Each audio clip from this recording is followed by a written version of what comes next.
Saya katakan pada ibu saya, bahkan Allah akan turunkan saat di dunia. Ayah saya meninggal saat saya masuk pesantren. Dan baiknya saya rasakan luar biasa. Beliau mengajar di musalla kecil dulu, sekarang jadi masjid. Itu saya selalu dibawa. Beliau mengajar, saya tidur. Sekarang gantian, saya mengajar, beliau tidur. Dan kadang dipangku, gendong sampai pulang. Saya pernah sengaja pura-pura tidur untuk ingin tahu apa yang dikerjakan ayah saya di jalan. Jaga betul supaya nggak bangun. Begitu saya disimpan di kasur dan bangun, diajak bercanda. Saya mau masuk pesantren, dia nggak sempat ngantar. Saya bertemu, beliau menangis, peluk saya, minta maaf, nggak bisa ngantar ke pesantren. Saya belum mengerti apapun saat itu. Saya bertekad, insya Allah saya belajar dengan sungguh-sungguh. Sepekan, 2 pekan saya dapat panggilan pulang. Saya tanya pada kakak saya yang ikut, sekarang ada di sini, di mana ayah? Beliau nggak jawab. Sampai di Bandung, paman saya, beliau sekarang Sekom MUI Jawa Barat, langsung menyampaikan, nampaknya nggak akan terkejar sampai sana, mungkin sudah dimakamkan. Saya ngerti, paham saat itu bahwa beliau telah wafat. Maka saya pulang. Maghrib saya sampai, saya dapati ibu di ruangan tengah. Saya datangi, saya menahan tangis, tidak menangis sedikit untuk membahagiakan ibu saya. Saya datang, saya peluk, saya temani tidurnya. Itu pertemuan saya dengan ayah saya terakhir di mimpi. Saya bermimpi melihat sudah pakai kemeja, tersenyum, mendadahi saya. Sudah.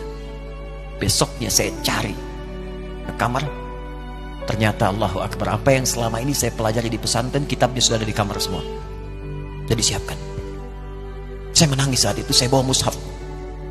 Jadi bapak saya, ayah saya, itu bajunya pun saat wafat dibagikan kepada sahabat-sahabatnya. Bajunya, kitab-kitab ini dibagikan. Ibu saya menunjukkan kemudian ada jam yang nanti nak pakai. Saya bilang simpanlah. Saya bawa mushaf. Dengan mushaf itu saya duduk di ruangan tengah, saya menghadap ke kiblat dan saya mohon kepada Allah, ya Allah, saya tak punya kemampuan lagi membahagiakan ayah saya saat hidup di dunia, tapi mohon jadikan setiap huruf dalam Al-Quran ini, ya Allah, pahalanya mengalir untuk ayah saya.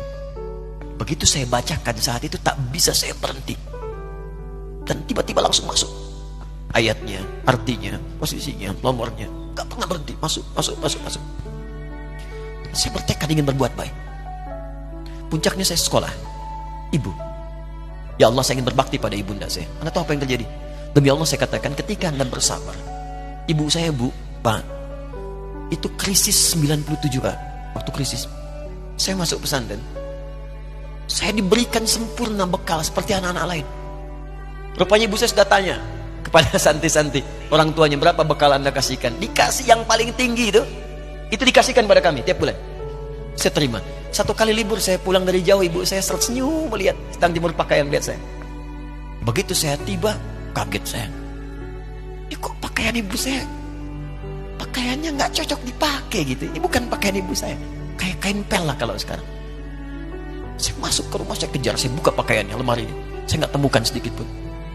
Saya kejar kakak saya, dia sudah siapkan makan. Kak perempuan kami yang kedua, mana pakaian ibu saya? Perhatikan jawabannya. Dia menangis saat itu. Dia bilang, mama itu telah menjual semua perhiasan dan pakaiannya untuk pendidikan kamu. Jual. Untuk kita katanya. Jual. Dan bertahan dengan 150.000 per bulan saat krisis. Jadi rupanya ibu saya itu makan nasi sehari cuma sekali. Beliau mengajar. Di berangkat sekolah itu cuma makan pisang, minum kopi, makan nasinya malam. Saya bilang, ya Allah, saya akan ganti baju ibu saya dengan kain ihram dan saya gandeng tangannya di Masjidil Haram.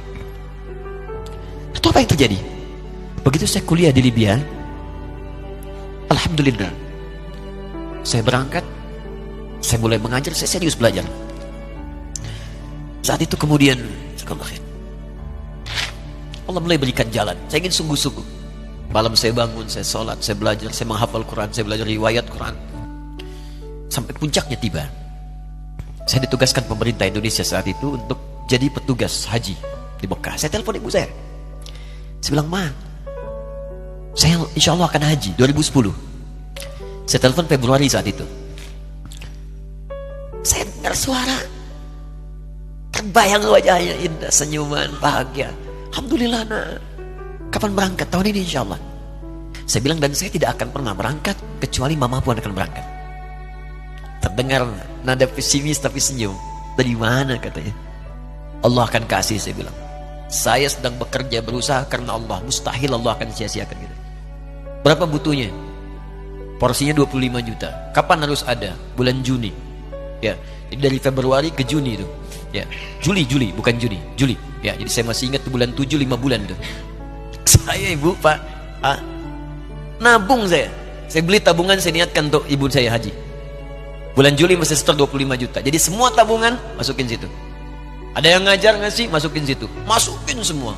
Tepat sepekan sebelum itu kemudian didaftarkan, saya buka tabungan. Allahu Akbar, karunia Allah luar biasa. Tadi butuh berapa? 25 juta. Begitu dibuka, Masya Allah, 1 juta. Karena beasiswa nggak banyak, 1 juta. Tapi 3 hari sebelum daftar, entah dari mana ibu-ibu pengajian di KBRI datang. Ustaz, ibu katanya mau haji juga ya? Ustaz mau haji ya? Ibu ikut ya? Sudah nggak usah dipikirin, nanti kami yang pikirkan semuanya.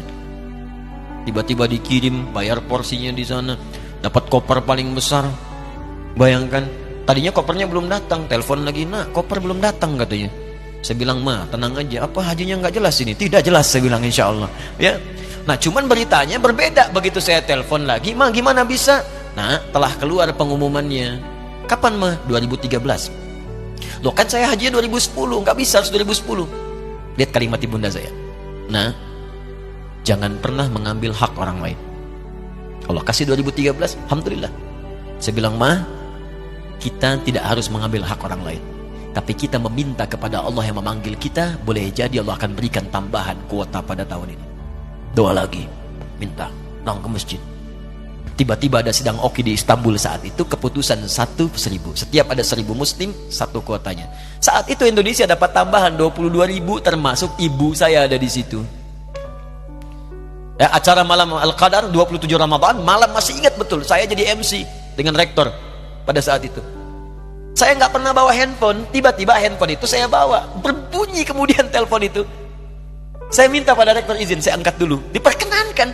Saya kemudian ke belakang masjid, saya angkat. Tiba-tiba saya dengar suara sudah menangis. Nah, katanya, kenapa, Ma? Alhamdulillah, Mama bisa haji. Ternyata kuota itu termasuk ibu saya. 5 bulan, Pak.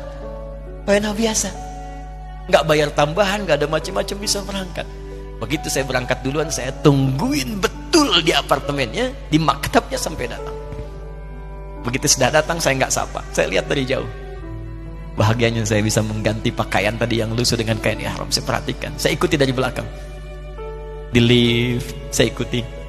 Di jalan, saya ikuti. Begitu sampai Masjidil Haram, saya gandeng tangannya. Ma, kita sama-sama. Labbaik Allahumma labbaik. Labbaik la syarika laka labbaik. Saya tawaf, saya gandeng ibu saya lindungi supaya dapat kenikmatan dalam tawafnya. Begitu saya rasakan bagaimana Sayyidah Hajar bekerja keras untuk Ismail. Saya balas di situ. Saya gandeng tangan yang kanan. Saya minta pada Allah, muliakan ibu saya, ya Allah, muliakan ibu saya, muliakan, berikan saya kesempatan membahagiakannya. Cuman yang kanan digandeng, yang kiri kosong, karena sudah tidak ada. Jadi ketika Anda belajar pun untuk menjadi ulama, Allah akan muliakan Anda. Orang tua Anda akan dapat bagiannya. Yang hafal Quran itu Musa, yang bisa haji bapak ibunya. Kemarin saya jadi Amirul Hajj dari kedutaan Saudi berangkat, membawai 350 orang rombongan. Siapa yang saya bawa? Ahli Quran, yang hafal Quran anak-anaknya. Ahmad Kamil, yang haji, pengajarnya, murabbinya, ibunya, temannya, banyak yang berangkat. Yang berangkat siapa? Calon ulama. Jadi ulama itu jangankan sudah jadi, kalau benar caranya, baru bergerak pun Allah pasti akan jaga. Kalau benar caranya. Di satu pertanyaan tadi, pilih mana orang soleh atau ulama? Jangan pisahkan. Karena jadi ulama itu adalah tingkat tertinggi bagian dari orang saleh. Jadi mesti ada yang jadilah di keluarga. Pilih satu mungkin ahli Quran, dua ahli hadis, yang lain dunia, tapi dunia diniatkan membantu ibadah. Jadi arsitek buat bangun masjid, bangun pesantren, pahala banyak. Insya Allah akan dibuka oleh Allah.